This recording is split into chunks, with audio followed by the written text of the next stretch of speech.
Oke, selamat datang kembali di Rakyat Kapitalis episode ke-17. Kali ini kita akan membahas mengenai ISG Group, uang trader retail apakah lari ke Bitcoin. Ini sempat dibahas oleh CNBC Indonesia juga, sempat dibahas, ya terutama CNBC Indonesia sih ya, yang menyorot bahwa dia bilang bahwa uang dari investor retail ini dari ISG lari ke Bitcoin karena Bitcoin memberikan return yang jauh lebih tinggi dibandingkan dengan bila berinvestasi di ISG, terutama beli saham yang ada di ISG ya. Hari ini gue ditemani oleh Sigma dan Julio. Halo semuanya. Halo. Mungkin sebelum kita bahas mengenai apakah ini lari ke Bitcoin atau enggak, kita bahas dulu mengenai perjalanan cryptocurrency.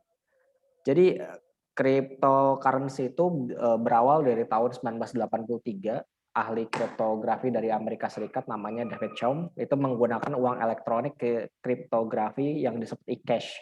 Jadi e-cash itu bukan e-money ya, e-money kan kayak pakai kartu gitu. Kalau dia beda lagi dari kriptografi.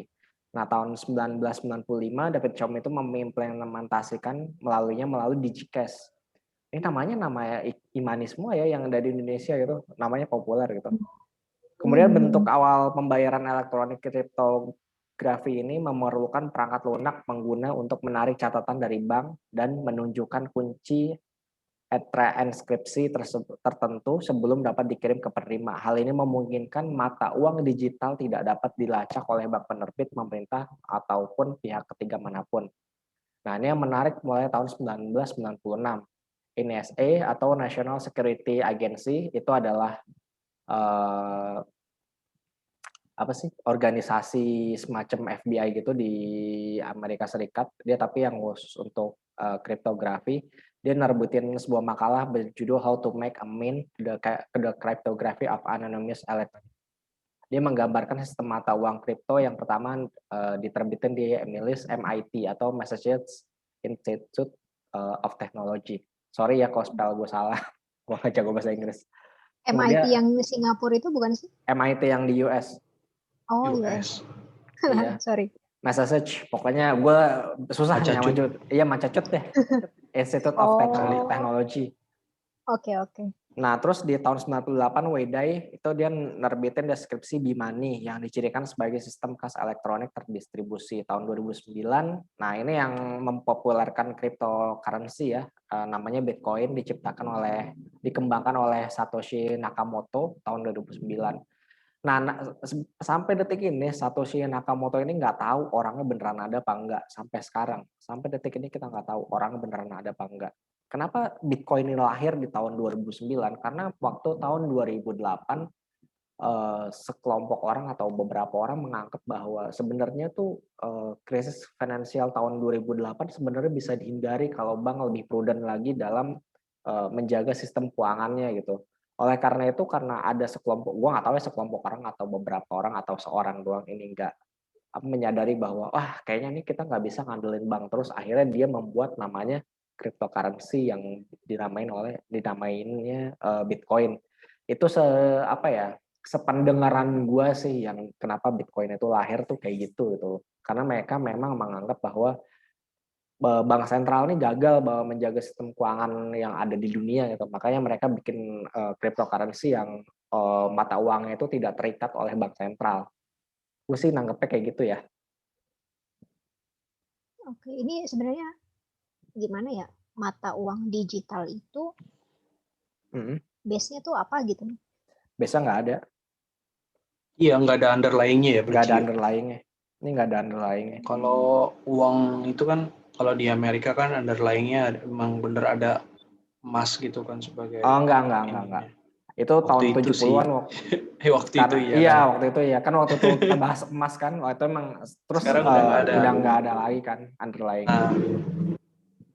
Ya berarti basically sama gitu. Cuman yang beda ini, perbedaan transaksinya. Kalau di bank umum itu transaksi misalnya A sama B nih.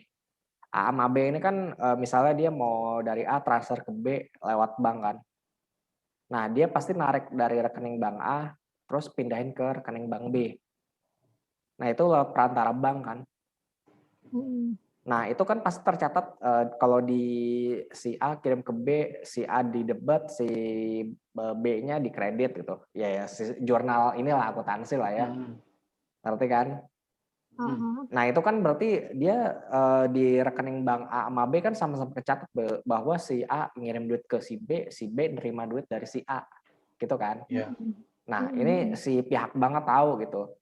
Ini kita melalui bank ya kayak gitu, karena dari rekening satu ke rekening yang lainnya.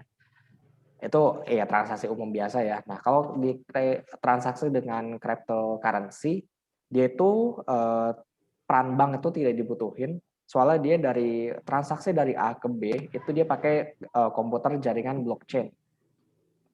Data transaksinya itu terbuka dan terdistribusi dan akan divalidasi oleh ke seluruh jaringan blockchain ini. Misalnya si A mau ke transaksi, nah itu nanti ada jaringannya ada datanya di jaringan blockchain A, blockchain B, blockchain D, seterusnya itu ada bahwa si A transfer duit ke si B gitu. Itu ada di situ datanya di situ semua. Nah, itu dia nggak membutuhkan bank karena divalidasi oleh si blockchain-nya ini sendiri. Untuk penjelasan blockchain lebih jauh mungkin bisa lihat ke Pak ini ya, JX Pro IDX. Dia lebih paham banget mengenai blockchain ini segala macam karena ini datanya dari beliau juga itu. Gue di sini hanya merangkum sedikit aja. Sebenarnya yang gue mau ulas kan apakah benar orang investor retail itu duitnya lari ke Bitcoin kan sebenarnya di situ. Oh, jadi mereka tuh benar-benar ya jaringan komputer aja gitu ya, Iya, beda sama jaringan sistemnya bank yang beda transfer sama gitu. sistem. Makanya kan kalau Beda di bank. Bitcoin itu ada yang nambang kan, Main. mining Ah, gitu. Nah itu gue belum paham tuh yang miningnya maksudnya apa gimana gitu. Mungkin kalau ada yang tahu bisa ditulis di kolom komentar ya miningnya si cryptocurrency itu kayak gimana gitu. Nah, kalau gue baca dari berita itu ya, dari CNBC, dari bisnis.com, dari Kontan, itu memang transaksi kripto itu naik gitu loh. Nilai transaksi hariannya itu dari 100, sekarang aja udah sampai 131 miliar. Memang kalau dibandingin sama IISG itu transaksi sehari bisa berapa ya? 7 triliun ya? Lebih sih kayaknya sekarang. transaksi Sekarang tuh udah mau deket-deket 10 kayaknya. Enggak, sekarang udah turun 8. lagi kayaknya deh. 8 lah ya kira-kira. Kita Memang ambil fluktuatif lah 8 nilai lah. ambil tengahnya 8 triliun. Memang belum sebesar di IISG gitu, transaksi di Bitcoin ini. Tapi atas nilainya itu udah lumayan gitu loh. Nah, yang mengagetkan tuh sebenarnya dari jumlah membernya sih, udah nyampe 3 juta orang. Padahal 2 juta orang. Jadi atas dia dalam waktu setahun bisa nambah 1 juta pengguna gitu loh. Nah, ini sebenarnya beberapa orang di sekitar gue tuh kayak udah nanya-nanya nih Bitcoin tuh apa sih? Even mereka yang masih awam di reksadana gitu, kayak udah mulai nanya-nanyain ini apa instrumen kripto ini. Karena mungkin Oke. ya ini ya apa emang returnnya Tinggi. lebih gede Gede juga ya. banget. Iya, Oh, gede banget. Kayak ratusan persen itu biasa. Biasa. iya ya. Oh. Nah, terus juga transaksinya dia tuh selama setahun kemarin tuh udah nyampe 70 triliun gitu loh. Gua nggak tahu ya nih pemerintah katanya mau segera bentuk bursa kripto gitu. Kan udah ada Bapepti, udah ada OJK, terus mau dibikin bursa kripto gitu. Gua ngerti deh ntar teknisnya kayak gimana. Mungkin Menteri Perdagangan bisa mau ngejelasin sendiri bagaimana bentuk dari bursa cryptocurrency ini sendiri.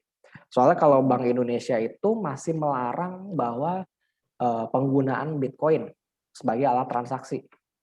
Bank Indonesia melarang ya, udah confirm melarang. Tapi kalau misalkan digunakan sebagai alat investasi, itu si BI nggak bertanggung jawab atas segala macam fluktuasi yang terjadi, segala macam hal-hal segala macam. Karena dia cryptocurrency ini kan nggak diawasi oleh Bank Indonesia ya. Dia jatuhnya ke Bapepti sebenarnya. Kalau Nah, sekarang kalau di negara lain ada nggak bank yang mengawasi kripto ini? Atau emang masih bebas aja gitu?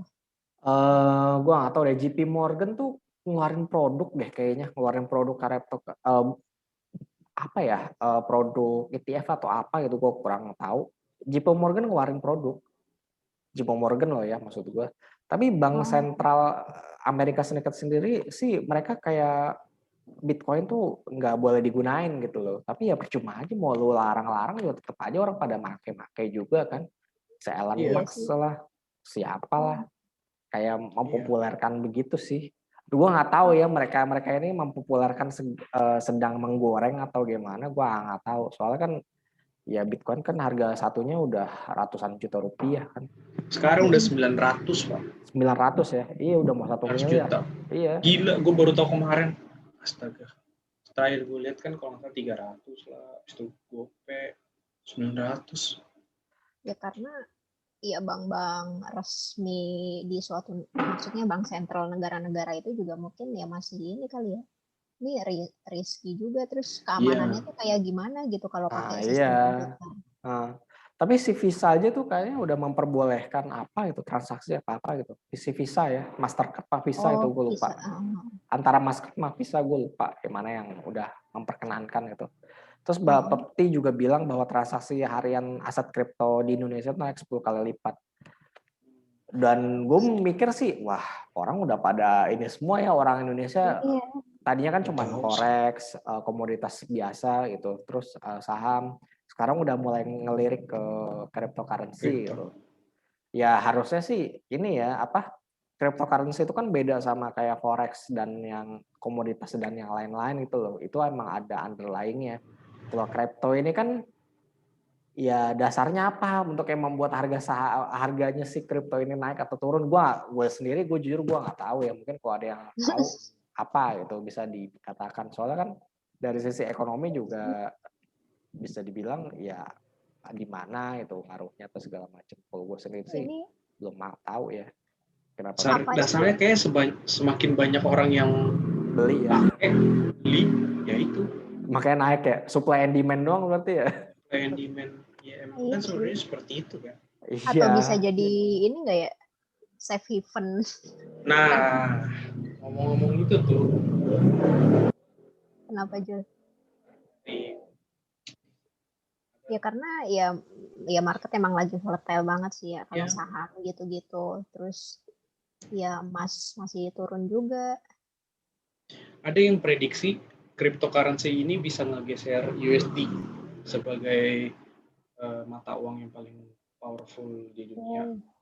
Gitu. Tapi gitu. Itu prediksi ya. Tapi kalau menurut gue sih itu masih butuh puluhan tahun sih kalau menurut gue ya. Iya.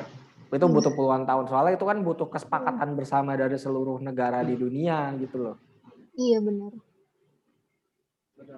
Tapi kalau base-nya dulu lah, base-nya sistemnya gitu-gitu. Kayak gimana ya? Kalau menurut gue sih justru apa ya? The next oil itu kan nikel sebenarnya kan. Kalau kita mau the next oil itu kan, kalau gue bilang ya, the next oil, the new oil tuh nikel kalau gue bilang. Soalnya nikel itu kan bakal jadi bahan bakar mobil dalam waktu 10 sampai 20 tahun ke depan kan. Alternatif energi ya? Iya, alternatif energi, dan itu diperkirakan bakalan lebih besar lagi penggunaannya di masa depan gitu loh. Makanya gue bilang ya udah beda sih sebenarnya kalau kita bilang kalau si Bitcoin ini bakalan menggantikan, gue rasa masih butuh waktu sih, udah nggak dalam jangka waktu dekat. Nah ini yang lucunya ini ya, maksud gue dulu kan gue sama Julio pernah bahas tuh yang harga emas ya, inflow-nya tuh gede banget kan ke emas ya, ini kan kalau yang pasti di bulan April Mei gitu kan, infonya gede banget. Nah sekarang inflow-nya tuh ke gold tuh ETF gold itu udah mulai turun, terus all Bitcoin fund itu naiknya luar biasa. Gue ngeliat chart ini nih ya, di mana ya? Oh di berita kayaknya deh. Iya. Jadi Bitcoin itu plus 7 billion US dollar atau 7 miliar US dollar inflow-nya, sedangkan si gold itu keluar 20 miliar US dollar gitu. Dan itu yang menyebabin si Bitcoin tuh harganya naik terus tinggi gitu loh. Yang si emasnya juga jadinya jadi malah turun gitu. Dan ini fenomena yang terjadi saat ini ya. Jadi orang-orang tuh pada di Indonesia sendiri, mungkin di bursa-bursa yang lainnya selain Amerika ya, bursanya turun, terus larinya kemana uangnya? Ya larinya ke Bitcoin. Dulu kan kayak lo yang bilang sendiri sih Jul, Kalau misalnya nggak ada Bitcoin ya paling saham sama obligasi udah naiknya udah kencang ya. Ya, betul. Lebih kencang dari sekarang gitu loh. Mungkin US udah berapa, ISG udah berapa juga gitu. Karena orang-orang nggak terpengaruh, udahlah kita beli saham aja terus. Kan ada prospek bakalan lebih bagus nih. Story itu yang dikedepankan kan kalau misalnya nggak ada Bitcoin ini. Cuman kalau ada Bitcoin ya udah. Akhirnya orang-orang pada ngebeliin Bitcoin semua dah. Nah, yang pertanyaan selanjutnya, apakah Bitcoin ini akan jatuh gitu? Kita mungkin akan lihat ini ya, chartnya si Bitcoin, bentar.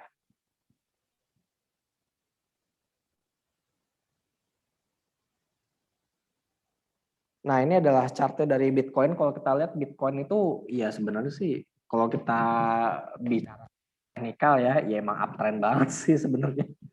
Iya nggak sih, Mbak? Gimana, sorry. Uptrend. Ya, iya, Bitcoinnya uptrend banget lah ya, kalau bisa dibilang gitu. Maksudnya dari awal tahun ini udah uptrend banget. Yang jadi tapi pertanyaan ternyata ada koreksinya juga ya. Pasti ada koreksi. Nggak mungkin lah. Orang kan butuh duit juga buat dicairin investasinya. Oh, tapi tahun lalu tuh emang ini ya, slow gitu kan, yang rame banget. Parah sih ya dari awal tahun ini. Tapi sebenarnya juga udah naik, Mak. Tahun kemarin itu. Tahun kemarin tuh sebenarnya malah turunnya tuh kayak tahun-tahun sebelumnya tuh turunnya tuh kayak limited gitu. Kalau iya, terbatas gitu ya. Nah, ini kan kayak kalau kalian ini ya pernah Bitcoin itu kan pernah di 20.000, sorry. Dari 20.000 itu turun ke sekitaran 6.600 waktu itu. Itu jauh banget ya waktu itu sebenarnya. Turunnya hampir sekitar 70% waktu itu. Dari itu puncak tahun 2018. Oh. Nah, ini ya maksud gue yang ngebedain Bitcoin dengan underlying dengan aset investasi yang lainnya tuh ya si Bitcoin ini mau terjun bebas pun ya terjun bebas sesuka-suka dia aja gitu loh, sampai kemana kita nggak tahu harganya. Karena nggak ada underlyingnya gitu loh. Kalau misalnya orang sepakat untuk menjual semua ya udah jual semua, karena nggak ada nggak ada penahannya gitu loh. Kalau misalnya misalnya kayak currency lah ya, kita bilang itu rupiah jatuh gitu. Tapi BI aktif kok beliin rupiah di pasar. Nah, itu kan ada kayak semacam ntar supply dan demand-nya tuh jadi terjaga lagi karena ada si pengaturnya si Bank Indonesia. Kalau si Bitcoin ini siapa gitu loh yang menjaga agar harganya tuh nggak terlalu jatuh terlalu dalam. Tapi gue rasa nanti berkembang, gue rasa ada deh yang Iya, itu pasti ada yang kayak gitu-gitu. Cuman gue nggak tahu kapan ya maksudnya. Iya. Pasti akan ada kayak gitu-gitu di masa depan ya. Gue juga indikatornya. Gue juga nggak tahu nih apakah kita ini tidak masuk Bitcoin, apakah keputusan yang salah atau enggak, gue nggak tahu deh sebenarnya. Dan kalau kita lihat di sini di 2020 tuh si Bitcoin udah naik sekitar 500% ya. Kalau dari harga 8.000. Malah 800%, sorry. Kalau kita tarik dari bulan Maret itu sampai sekarang tuh udah naik sekitar 850%. Ya indeks mana yang bisa ngasih return segitu? Makanya orang pada nafsu banget lari ke situ kan. Tapi menurut lo nih, Julia Mas Sigma itu, menurut lo ini Bitcoin ini akan jatuh nggak sih sebenarnya? Menurut lo dulu deh. Kalau lo punya argumen ya silakan lo ngomong apa-apa. Sigma dulu apa gue dulu? Sigma dulu aja deh coba. Oh, Julio dulu. Yaudah, Julio dulu. Menurut lo gimana? Dulu ya. Ya akan jatuh pasti, Pak. Lo triggernya apa kira-kira? Kalau menurut lo triggernya apa kira-kira? Semua. Ya memang kan dalam semua hal, semua komoditas, semua ini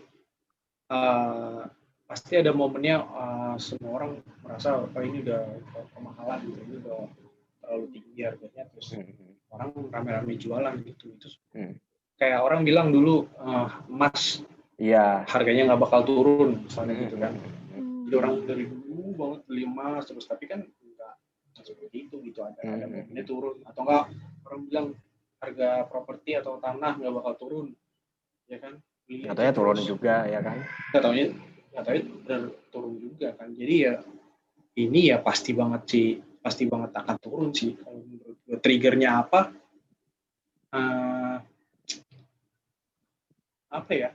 Itu yang susah sih memprediksinya. Kira-kira apa yang bisa menyebabkan dia turun gitu? Kayak cuman orang sepakat, wah ini udah kemahalan deh satu, terus rame-rame ini kemahalan deh. Baru udah ditinggalin dan nih, wah kripto nih udah enggak lagi nih, kita pindah ke apa gitu. Yang lain lagi. Nah itu Julio ya, kalau sih gimana? Yang ngelanjutin Julio tadi kan berarti salah satu faktornya benar tuh, ada titik jenuh kan pertama. Nah terus yang kedua juga mungkin triggernya tuh bisa jadi karena kalau gue di sini nggak seraknya itu karena sistem keamanannya sih. Ya mungkin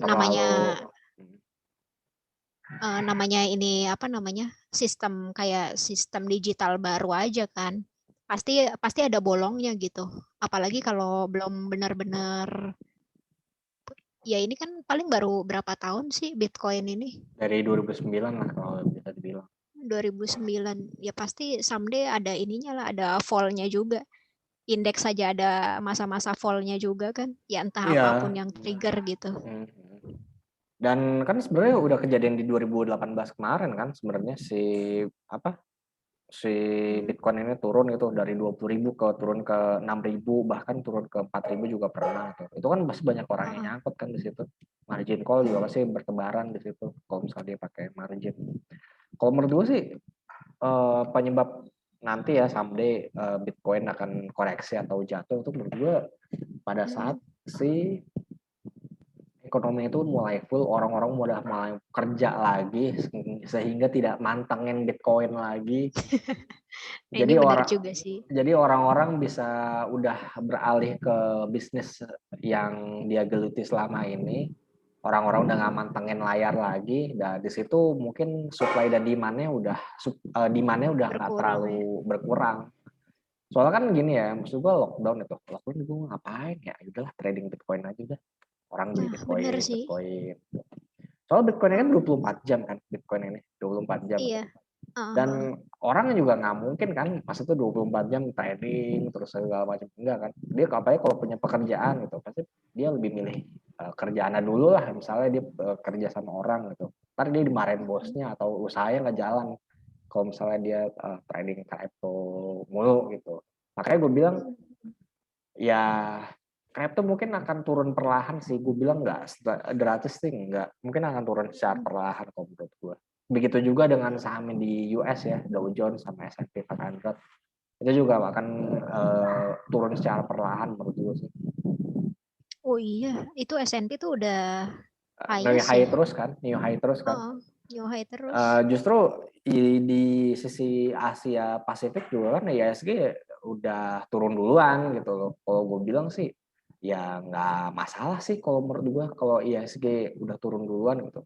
Tapi ya gue nggak tahu ya akan ke-trigger nggak dari indeks US gitu maksudnya. Sebenarnya agak menarik juga sih. Soalnya kayak S&P, Dow Jones sama si siapa ini Bitcoin ini kan kayaknya ya kayak beriringan terus gitu naiknya. Iya. Cuma nggak tahu nih ketika nanti mereka fall itu barengan. Mungkin barengan. Ini duitnya pada lari kemana gitu? Apa balik lagi ke emerging atau ke gold gitu kan? Atau mungkin USD? Kalau gue bilang sih balik ke emerging sih, Mak. Kalau gue bilang ya. Soalnya kan potensi kalau misalnya kuartal 21 ini bagus semua, ya maksud gue ditambah si US ada ada kenaikan pajak gitu buat apa gitu maksudnya terus berlama-lama di sana gitu, mendingan kita ke emerging market aja. Tapi kan kalau misalnya JP Morgan itu bilang bahwa kita ini ada risiko stabilitas kawasan kan kalau di ASEAN itu. Soalnya Myanmar kan lagi bergejolak gitu kan. Iya. Itu yang bikin siapa ya, JP Morgan apa siapa tuh, dia underweight untuk currency Asia Tenggara itu kalau nggak salah gitu dia bilang. Soalnya ada kecemasan konflik di kawasan. Oh, sama gue baru ingat ya.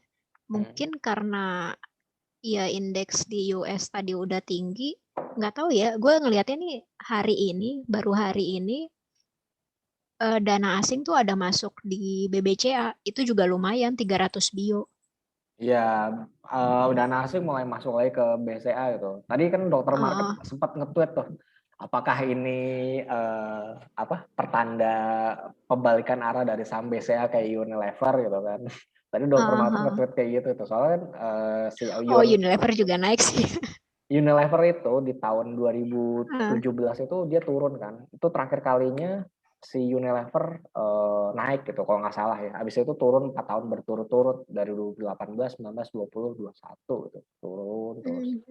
Nah, yang si Dr. Market bilang gini, apakah BCA akan mengalami hal yang sama setelah belasan tahun naik dan di 2020 membentuk doji, apakah di 2021 dan seterusnya BCA akan turun? Gue pribadi gue nggak bisa ngebayangin bahwa BCA nggak jadi perusahaan terbesar lagi di ISG sih sebenarnya. Kalau gue pribadi ya. Kalau Julio bilang dulu ya nggak selamanya lah BCA akan terus ada di atas. Itu gue setuju. Cuman kapannya tuh gue belum tahu kapan. Iya sih. Mungkin nanti ketutup sama perusahaan-perusahaan teknologi yang mau IPO mungkin. Iya bener. Kapannya itu sebenarnya udah mulai ini toh Pak. Kalau misalnya bank-bank ini nggak bergeser ke digital bank atau enggak ya yang lebih canggih gitu, bergeser sih harusnya bank itu ya, bank konvensional.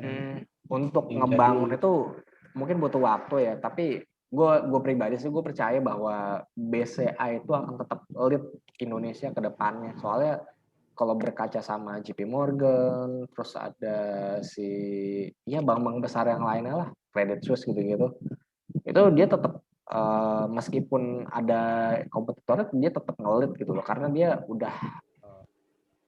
udah start duluan lah kalau bisa dibilang gitu loh. Nah, kuncinya ini adalah gimana si BCA, BRI, Bank Mandiri, BNI atau dan bank-bank besar yang lain itu mempertahankan hegemoninya biar nggak kalah saing sama bank-bank digital tuh. Gue bilang, apalagi ke perusahaan ini ya, perusahaan teknologi. Karena BCA menurut gue kayak udah advance juga kan ini. Maksudnya kayak M-Banking, terus maksudnya lu udah bisa buka account lewat handphone aja gitu. Ya, dia yang paling unggul sih. Kalau boleh jujur ya, BCA itu kayaknya yang paling enak sih mobile banking. Kok gue bilang gitu. Iya sama. Soalnya kan I'm sorry to say ya, BTPN dengan jeniusnya tuh gue ngerasa bahwa ini aplikasi terlalu lemot, terus biayanya kebanyakan, jadi orang gue juga males gitu loh kalau misalnya beli ini beli itu dari sana gitu. Terus Mandiri istri gue pakai juga Mandiri, kadang-kadang kalau error tuh parah banget kadang-kadang. Gue ngeliat kayak gitu. Kalau BRI gue belum bisa nilai, soalnya gue sama istri gue nggak pakai BRI yang mobile ya. Ya itu unggulnya lu bisa di mana-mana aja lu ada mitra ininya dia UMKM gitu. Ya kalau BRI mungkin itu ya unggulnya di situ, mitra UMKM-nya. Kalau BCA bisa sih narik duit gitu. Ya di mitranya itu ya. Kalau BCA sih udahlah, itu udah oke banget lah kalau menurut gue. Iya. Ya, jadi kita dari bahas Bitcoin, bahas S&P, bahas Dow Jones, bahas BCA juga gitu. Mungkin untuk kesimpulan kita untuk IISG lagi. Untuk dari Bitcoin, apakah Bitcoin akan jatuh? Iya, Bitcoin akan jatuh. Tapi menurut gue jatuhnya akan perlahan, nggak akan sekaligus gitu loh. Bitcoin akan jatuh, cuman jatuhnya kalau menurut gue sih nggak sedalam beberapa tahun yang lalu sih, Karena kan orang udah pada aware sama Bitcoin gitu loh. Wah, Bitcoin nih salah satu alternatif investasi yang oke gitu.